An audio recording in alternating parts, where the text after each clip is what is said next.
ভাবা যায় পাবজি প্রায় ১ দশক ধরে আমাদের সাথে আছে।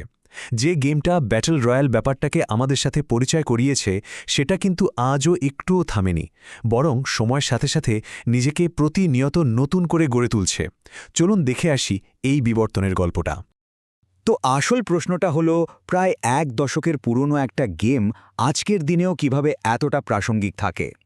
ব্যাপারটা কিন্তু শুধু নতুন স্কিন বা বন্দুক যোগ করাতেই সীমাবদ্ধ না।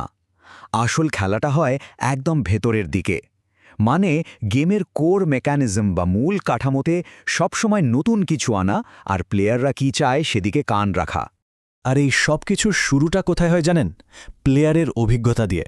কারণ দিনের শেষে একটা গেম যদি খেলতে ভালো না লাগে তাহলে তো কেউ খেলবে না, তাই না? আর ঠিক এই জায়গাতেই পাবজি তাদের সবচেয়ে বড় চালটা চেলেছে। আচ্ছা, এই 90 এফপিএস জিনিসটা কি? এটাকে না একটা ফ্লিপবুকের সাথে তুলনা করা যায়। 60 এফপিএসে আপনি একটা স্মুথ অ্যানিমেশন পান ঠিকই, কিন্তু 90 এফপিএসে সেটা হয় একদম মাখনের মতো মসৃণ, মানে একদম জলের মতো পরিষ্কার, যা আপনাকে প্রত্যেকটা মুহূর্তের সবথেকে ছোট ডিটেলসটাও ধরিয়ে দেবে, বিশেষ করে যখন কোনো সূত্র চোখের পলকে আপনার সামনে দিয়ে চলে যায়। এবার আসি আসল কথায়। প্রো প্লেয়াররা নিজেরাই বলছে 90 এফপিএসে খেলার পর তাদের রিকয়েল কন্ট্রোল ১৫ থেকে ২২% পর্যন্ত বেটার হয়েছে। এটা যাকে বলে একটা বিশাল ব্যাপার। সোজা কথায় নিশানা আরও স্টেবল, গুলি আরও নিখুঁত। আর কম্পিটিটিভ গেমিংয়ে তো এটাই হারজিতের আসল ফারাকটা গড়ে দেয়। এই যে দেখুন, 60 এফপিএসে যখন টার্গেট খুব দ্রুত নড়াচড়া করে তখন একটা হালকা ঝাপসা ভাব কিন্তু চলেই আসে, তাই না? কিন্তু অন্যদিকে 90 এফপিএসে দেখুন, একদম ক্রিস্টাল ক্লিয়ার। প্রত্যেকটা মুভমেন্ট এতটাই পরিষ্কার যে শত্রুর পরের চালটা বোঝা অনেক সহজ হয়ে যায়।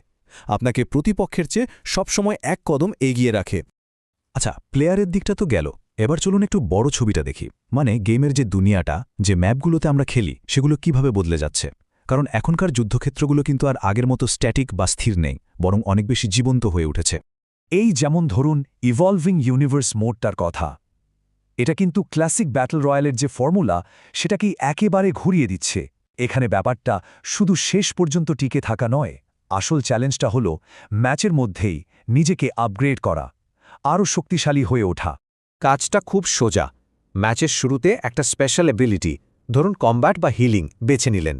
তারপর ম্যাচের মধ্যে ছোট ছোট টাস্ক বা মিশন কমপ্লিট করে এনার্জি পয়েন্ট জমাতে হবে।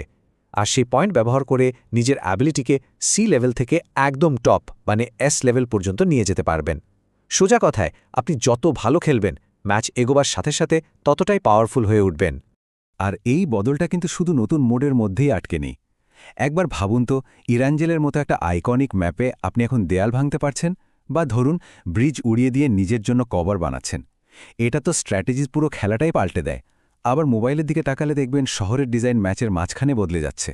আর আমার মতে সবচেয়ে ইন্টারেস্টিং ব্যাপার হলো এই ওয়ার্ল্ড অফ ওয়ান্ডার বা WOW প্ল্যাটফর্ম।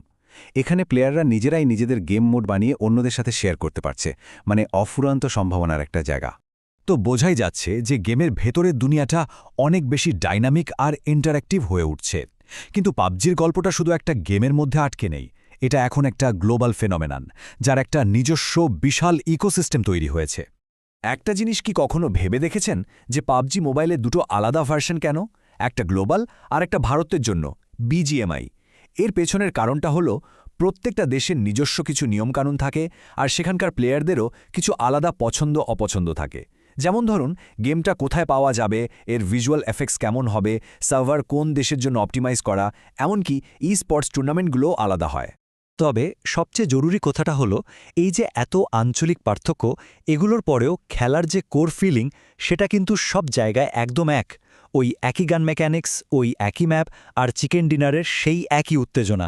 একজন পাবজি প্লেয়ার পৃথিবীর যেখানেই খেলুক না কেন, তার কাছে এটাকে নিজেরই খেলা বলে মনে হবে। $3 মিলিয়ন, মানে প্রায় $30 লক্ষ। ভাবা যায় এটা শুধু একটা টুর্নামেন্টের প্রাইস পুল। এই অঙ্কটা কিন্তু বিশ্বের বড় বড় যে কোনো স্পোর্টস টুর্নামেন্টের সাথে টক্কর দেওয়ার মতো। এই একটা সংখ্যাই যথেষ্ট এটা বোঝানোর জন্য যে পাবজি স্পোর্টস হিসাবে এখন ঠিক কতটা বড়, আর এর ইকোসিস্টেমটাই বা কতটা মজবুত। আর এই কম্পিটিশনটা কিন্তু কোনো একটা অঞ্চলে সীমাবদ্ধ নেই। দক্ষিণ পূর্ব এশিয়া তো একটা বিশাল মার্কেট বটেই, কিন্তু তার সাথে সাথেই আমেরিকা, ইউরোপ, এমনকি মিডল ইস্ট আর নর্থ আফ্রিকা, মানে মিনা রিজন থেকেও সেরা সেরা দলগুলো উঠে আসছে। এটা সত্যিই একটা গ্লোবাল স্টেজ যেখানে সারা পৃথিবীর ট্যালেন্ট এক জায়গায় এসে লড়াই করে। আচ্ছা, পাবজির বর্তমান অবস্থা তো অনেকখানি বোঝা গেল, কিন্তু ভবিষ্যতের জন্য কি পরিকল্পনা রয়েছে? ডেভেলপারদের প্ল্যানগুলো কিন্তু বেশ চমকে দেওয়ার মতো। চলুন এবার একটু ভবিষ্যতের দিকে তাকানো যাক। তাদের 2026 সালের রোডম্যাপটা যদি দেখি, সেখানেও বেশ কিছু ইন্টারেস্টিং জিনিস আছে। যেমন ধরুন মেটা রোটেশন। এর মানে হলো প্রতি 4 মাস পর পর বন্দুকের পাওয়ার ব্যালেন্সে বড় পরিবর্তন আনা হবে। ফলে গেম প্লেটা সবসময় ফ্রেশ থাকবে, একঘেয়ে হয়ে যাবে না। আবার র্যাঙ্কড সিস্টেমেও বদল আসছে। এখন থেকে শুধু কিল করলেই হবে না, ম্যাচে কতক্ষণ সার্ভাইভ করা গেল সেটার ওপরও জোর দেয়া হবে। আর বিভিন্ন বড় বড় ব্র্যান্ডের সাথে কোলাবোরেশন তো চলতেই থাকবে। তবে এই সব আপডেটের পেছনেও কিন্তু আরও বড় একটা পরিবর্তনের প্রস্তুতি চলছে। এমন একটা পদক্ষেপ যা পাবজিকে একেবারে ভেতর থেকে বদলে দেবে, ভবিষ্যতের জন্য, মানে আগামী দশকের জন্য পুরোপুরি তৈরি করে দেবে। হ্যাঁ, ঠিকই ভাবছেন। আনরিয়াল ইঞ্জিন 5 পাবজি পুরোপুরি মুভ করছে এই নতুন ইঞ্জিনে। আর এটা কিন্তু শুধু একটা গ্রাফিক্স আপগ্রেড না, এটা গেমটার জন্য একটা নতুন যুগের শুরু, একটা কমপ্লিট টেকনোলজিক্যাল রেভলিউশন। ডেভেলপারদের নিজেদের কথা শুনলেই এর গুরুত্বটা বোঝা যায়। তারা নিজেরাই বলছে এটা শুধু একটা সাধারণ ইঞ্জিন পোর্ট হবে না। এর মানেটা কি? মানে হলো তারা শুধু গ্রাফিক্সটা আরও সুন্দর করছে না, বরং পুরো গেমটাকে গোড়া থেকে নতুন করে তৈরি করছে, আরও ভালো ফিজিক্স, আরও রিয়েলিস্টিক লাইটিং আর স্মুথ পারফরম্যান্সের জন্য। তাহলে সব মিলিয়ে যা দাঁড়াচ্ছে, পাবজি আর শুধু একটা গেম নেই, এটা ধীরে ধীরে একটা প্ল্যাটফর্মে পরিণত হচ্ছে, যা সময়ের সাথে সাথে নিজেকে বদলে নিচ্ছে, বিকশিত হচ্ছে।